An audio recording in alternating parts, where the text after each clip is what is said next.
Good evening. I'm Steve Eager. First on Fox 4 News at 5:30 tonight. Sumit and Pallavi Dewan's attorney breaks his silence 5 days after their bodies were found in their Frisco home. He represented Pallavi, or as he says, Pallavi, in her criminal case. She was charged with murdering their 10-year-old son, Arnav. David Finn blames Frisco police for putting the Dewan family through a legal limbo and now wants an independent investigation of Frisco's murder investigation. Fox 4's Calvert Collins is in our Dallas newsroom. All right, does David Finn know how the two died last week? That's where we start. No, he does not, and he also did not say what was in the note police found inside the Dewan's house. He told us he spoke to Pallavi and Sumit on Friday, August 29th, and didn't think the two would be dead days later. Finn says he begged Frisco police for 7 months to submit the murder case to the grand jury, believing there would not be enough evidence to indict Pallavi. He also questioned why the two officers who responded to the house on January 29th and discovered 10-year-old Arnav's body in a bathroom did not wear body cameras or have a car recording device on.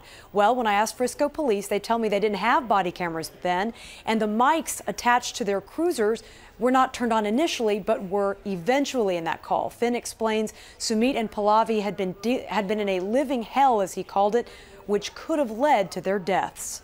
They were under an enormous amount of pressure and stress for 7 months, and there was no end in sight. And when you're put under that kind of stress for that amount of time, you're inviting potential tragedy. Since January, David Finn maintained Arnav Dewan died from natural causes stemming from a brain cyst. And he says that this packet given to the grand jury shows his medical records that support that. Frisco police asked the Texas Rangers last week to help in the investigation of Sumit and Pallavi's deaths, but David Finn wants them also to investigate their son's death. He admitted Sumit and Pallavi's marriage was strained, as he says at times. He divulged that Sumit called 911 over a year ago when he came home to what he considered a messy house.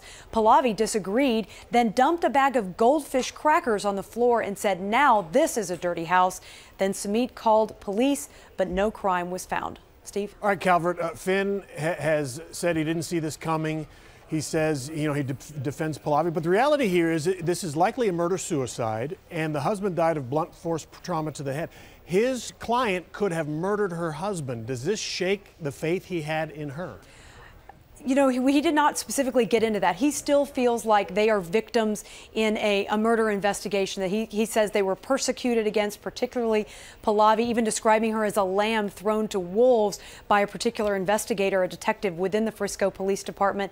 But he still stands by them. He told me right before our newscast that no, he is still representing them even in death and wants to get to the bottom of how Arnav Dewan died in January. Okay, Calvert Collins in the newsroom. Thanks.